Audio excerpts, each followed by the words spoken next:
Hallelujah, praise the Lord. जय मसीह की। परमेश्वर यीशु मसीह के महान और सामर्थी नाम से मैं आप सबों का स्वागत करता हूं आज इस दोपहर की प्रार्थना में। मेरे प्रियो, परमेश्वर ने हमसे प्रेम किया है। आज हम भले चंगे हैं, परमेश्वर का ये अनुग्रह है। आज इस दोपहर के वक्त में हम परमेश्वर से थोड़ी देर हम प्रार्थना करने जा रहे हैं, धन्यवाद करने जा रहे हैं कि परमेश्वर ने हमारे जीवन में जो कुछ किया है ये सब कुछ परमेश्वर की आशीष है। और अभी हम परमेश्वर से ये प्रार्थना करेंगे कि यदि आपके जीवन में बहुत सारे परेशानियां हैं, बहुत सारे दुख तकलीफ हैं, उन सारे चीज़ों को परमेश्वर आपके जीवन से दूर करेंगे। इसलिए बड़े ही विश्वास के साथ हम प्रार्थना करेंगे, इसीलिए इस प्रार्थना को अंत तक सुने। आइए प्रार्थना करें। हालेलुया, धन्यवाद धन्यवाद धन्यवाद हो यीशु, धन्यवाद करते हैं प्रभु जी इस सुंदर दोपहर की वक्त के लिए। प्रभु, हाँ प्रभु, हम आपके बच्चे हैं प्रभु। कई एक सारे प्रभु जी जीवन में दुख तकलीफ है, सारे दुख तकलीफ़ों को हमारे जीवन से दूर करिए प्रभु। प्रभु, आप हमसे प्रेम करते हैं, इसके लिए धन्यवाद करते हैं प्रभु। आज प्रभु हमारा जीवन प्रभु आपके योग्य नहीं है प्रभु जी। हमारे जीवन में प्रभु कई एक सारे गुनाह पाप प्रभु जी उन सारे चीज़ों को हमारे जीवन से दूर कर दे प्रभु। आपने हमारे लिए प्रभु जी अपने कलवरी क्रूस पर अपना बलिदान दिया प्रभु। हम उस प्रेम को भूलना नहीं चाहिए प्रभु। उस प्रेम को हमेशा सदैव अपने आंखों के सामने रखना चाहिए प्रभु।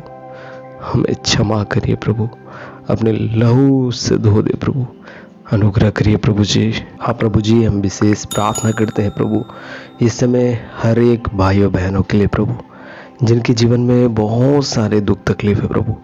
कई एक लोग प्रभु जी कई एक बीमारियों से पीड़ित है प्रभु। डॉक्टर ने सभी को जवाब दे दिया है और प्रभु उनका जीवन प्रभु लाचारी और प्रभु दुख के सिवा कुछ भी नहीं बचा। कई एक समय अपने जीवन के इस परिस्थितियों को देखकर वे प्रभु अपने जीवन को भी खत्म करने के लिए सोचते हैं। क्या हमारा कभी इसका परेशानियों का हल नहीं है? क्या हम कभी अपने जीवन में खुशी नहीं देखेंगे?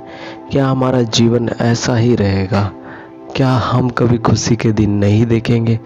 बहुत सारी बातें और बहुत सारी परेशानियां मेरे मसीहन प्रियो, लेकिन इन सबों के बीच यीशु आपके लिए एकमात्र सहारा है।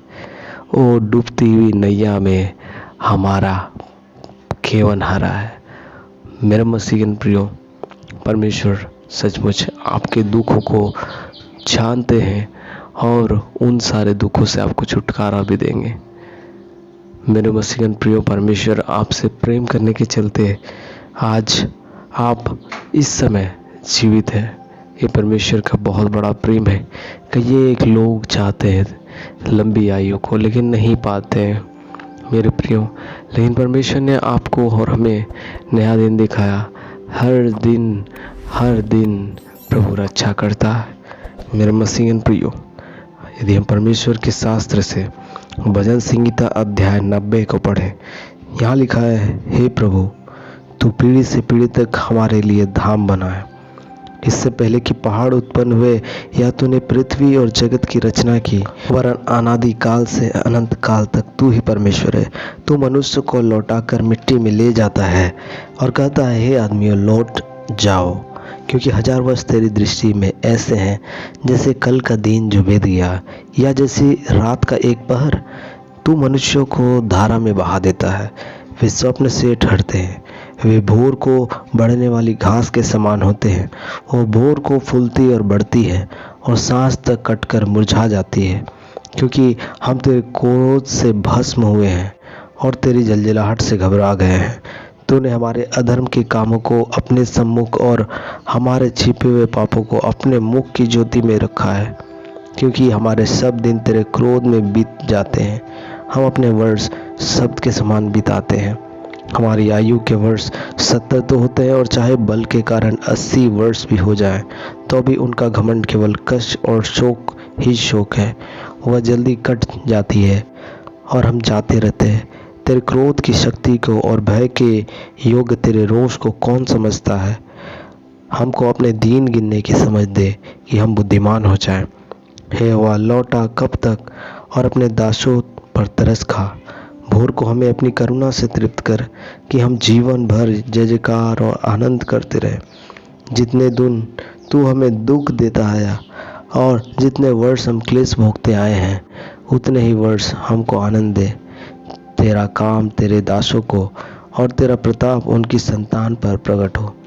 हमारे परमेश्वर यहोवा की मनोहरता हम पर प्रकट हो। तू हमारे हाथों का काम हमारे लिए दृढ़ कर, हमारे हाथों के काम को दृढ़ कर।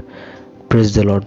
प्रभु जी विशेष धन्यवाद देते हैं इस समय प्रभु, इस दोपहर के वक्त में प्रभु तेरे वचन को पढ़ने के लिए अनुग्रह किए धन्यवाद प्रभु। तेरा शास्त्र में इस प्रकार से लिखा है 12 पद में, 90 अध्याय भजन संहिता पद संख्या 12 में, हमको अपने दीन गिनने की समझ दे कि हम बुद्धिमान हो जाएं। हाँ प्रभु, हमें अपने दीन गिनने की समझ दे कि हम बुद्धिमान हो जाएं प्रभु। हम मूर्खता के समान नहीं प्रभु, बल्कि बुद्धिमान के समान जीवन बिताने के लिए अनुग्रह करें प्रभु जी।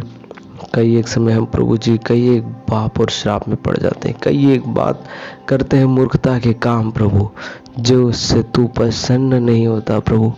प्रभु मूर्खता के बातों से तू प्रसन्न नहीं होता है प्रभु। हालेलुया। हम मूर्ख नहीं प्रभु, बल्कि हमें बुद्धिमान बना प्रभु जी। आप हमें बुद्धिमान बनाइए प्रभु। प्रभु हमें आपका यहोवा का भय मानना सिखाइए प्रभु। प्रभु जी क्योंकि वही बुद्धिमानी है, ऐसा वचन में लिखा है प्रभु। क्योंकि यहोवा का भय मानना बुद्धि का आरंभ है और परम पवित्र ईश्वर को जानना ही समझ है। मेरे द्वारा तो तेरी आयु बढ़ेगी और तेरे जीवन के वर्ष अधिक होंगे प्रभु जी। जीवन के वर्ष अधिक होने के लिए हमें यहोवा का भय मानने की आवश्यकता है प्रभु जी। हमें यहोवा परमेश्वर, हमें आपका भय दे प्रभु। हम आपसे डरे, हम आपके प्रभु जी भय माने प्रभु कि तू कितना महान परमेश्वर है, तू कितना सामर्थी है। तेरे जैसा कोई नहीं, तेरे प्रताप के समान कोई नहीं है प्रभु। हालेलुया। हम पर अनुग्रह कर प्रभु जी, हम पर अपनी मनोहरता को प्रभु जी हम पर प्रकट कर। तू हमारे हाथों का काम हमारे लिए दृढ़ कर, हमारे हाथों के काम को दृढ़ कर दे प्रभु। हम जो भी करते हैं उसमें हमें आशीर्वाद दे प्रभु। हमें किसी से उधार लेना ना पड़े, किसी से भीख मांगना ना पड़े प्रभु। प्रभु जी हमारे हाथों के कामों को आशीर्वाद दे। मेरे मसीहन प्रियो, परमेश्वर आपको आशीष देने जा रहा है, आपके जीवन में बड़े अद्भुत काम को करेगा। आपको किसी से मांगने की आवश्यकता नहीं है। जो कुछ प्रभु का है प्रभु को दीजिए, और जो कुछ परमेश्वर ने आपको दिया है उसको आप सही तरीक़ा से इस्तेमाल करिए, तो अब आपके जीवन में बहुत आशीर्वाद आएगा। आप जो कुछ भी कमाते हो उसमें आप धर्मी रहना चाहिए, उसमें आप प्रभु को 10वां अंश देने के लिए सीखना चाहिए। परमेश्वर आपके हाथों को जरूर आशीर्वाद देंगे। आप दिए गए नंबर पर किसी भी माध्यम से, आप गूगल, फ़ोन पे, पेटीएम, किसी भी माध्यम से आप अपने दान 10वां को दें, उनको बीज बोए, क्योंकि इसका प्रतिफल आपको देंगे परमेश्वर। आप जो कुछ भी प्रभु के लिए करते हो खाली नहीं जाता है। यदि आपने 1000 दिया, प्रभु उसके बदले आपको 1000 गुना लौटा के देता है। मेरे प्रियो, परमेश्वर के लिए आप देने के लिए सीखिए। आपके परेशानियों के बीच में भी, दुख के बीच में भी जब आप प्रभु को स्मरण करते हो, आपका जीवन में परिवर्तन आता है। आपको परमेश्वर देखता है कि ये बच्चा, मेरा बेटा, मेरी बेटी इस दुख के समय में भी मुझसे प्रेम करता है। परमेश्वर आपके रुपये पैसे से प्रेम नहीं करता है, लेकिन वो आपके मन को देखता है, आपके हृदय को देखता है कि इसका दिल कितना बड़ा है। चाहता तो वो कुछ भी नहीं है, ना ही वो कुछ खाने के लिए, ना ही कुछ पीने के लिए, बल्कि वो तो स्वयं देने वाला परमेश्वर है। बल्कि आपको स्वयं देने के लिए सीखना चाहिए, क्योंकि ये परमेश्वर का आज्ञा है। और जब आप अपने कमाई में से प्रभु को देते हो, प्रभु इसका प्रतिफल आपको देता है। हाँ प्रभु जी, हर एक के जीवन में तू अनुग्रह कर। जितने लोग प्रभु जी आज बीज बो रहे हैं प्रभु, हर एक को प्रभु हाथों को मजबूत कर, उनके सारे दुख तकलीफ़ों को दूर कर दे। हर एक के जीवन में तू अद्भुत काम कर। आज प्रभु जी हर एक के प्रभु जी बैंक खाते, प्रभु जी जितने लोगों का प्रभु जी बंद हो गया, प्रभु हर एक को आशीर्वाद दे। हर एक के बैंक खाते प्रभु जी खुल जाए प्रभु यीशु के सामर्थी नाम में। हर एक को प्रभु जी बैंक खातों को तू आशीष दे प्रभु, किसी से प्रभु जी उधार लेना नहीं। प्रभु जी बड़े आशीर्वाद सभी के बैंक खाते में आए, जो बीज बो रहे हैं प्रभु जी सभी को आशीर्वाद दे प्रभु। हालेलुया। विशेष प्रभु हर एक की परेशानी को दूर कर, हर एक कमी घटी दूर हो जाए यीशु के सामर्थ्य नाम से। हालेलुया। जितने दिन प्रभु हम दुख देता आया है प्रभु, जितने वर्ष हम क्लेश भोगते आए हैं, उतने ही वर्ष हमको आनंद के भी दे प्रभु, अनुग्रह करिए। हाँ प्रभु जी, हम विश्वास करते हैं अपने हर एक के जीवन में प्रभु अद्भुत काम किया है। इस दोपहर के वक्त में हर एक को प्रभु आशीर्वाद दे। आज से प्रभु वे जो कुछ भी करे प्रभु उनके हाथों को काम को आशीर्वाद दे प्रभु जी। उनको दिन भर संभालिए, चलाइए प्रभु। आज का दिन बहुत ही आशीर्वाद का दिन हो, ऐसा हम प्रार्थना करते हैं। हर एक को हम आशीष देते हैं प्रभु। हर एक को आप भला चंगा रखिए, हर एक के गुनाहों को माफ़ करिए, पवित्रताई में बढ़ाइए, जीवन में आशीर्वाद दे प्रभु। प्रभु उनके हाथों को आशीर्वाद देते हैं प्रभु। यीशु मसीह तू अनुग्रह कर। प्रार्थना सुनने के लिए धन्यवाद देते हैं। धन्यवाद के साथ उद्धारकर्ता बिनती यीशु के नाम से मांगते हैं, आमीन आमीन। मेरे प्रिय, यदि आपका कोई प्रार्थना निवेदन है, यदि आप हमसे कुछ कहना चाहते हैं, जुड़ना चाहते हैं, तो आप इस दिए गए हेल्पलाइन नंबर पर कॉल कर सकते हैं। परमेश्वर से हम आपके लिए प्रार्थना जरूर करेंगे। आप इस दिए गए नंबर पर या फिर बैंक के माध्यम से, किसी भी माध्यम से आप अपने बीज दिए गए नंबर पर हमें बोल सकते हैं। परमेश्वर सचमुच इसका प्रतिफल आपके और आपके परिवार के जीवन में देंगे, आमीन। आप हमें फेसबुक, इंस्टाग्राम, यूट्यूब के माध्यम से अन्य प्लेटफॉर्म पर फॉलो कर सकते हैं, लिंक डिस्क्रिप्शन में है। यदि आपने made for Christ YouTube channel को सब्सक्राइब नहीं किया तो सब्सक्राइब कर लें और घंटी के बटन को दबाएं ताकि आपको वीडियो की जानकारी मिले सबसे पहले, और इस वीडियो को शेयर करें ताकि परमेश्वर का वचन दूसरों तक पहुंचे। यहां तक वीडियो देखने के लिए आपका शुक्रिया। परमेश्वर आपके और आपके परिवार को आशीष दे। आप सबों को गुड नाइट। जय मसीह की।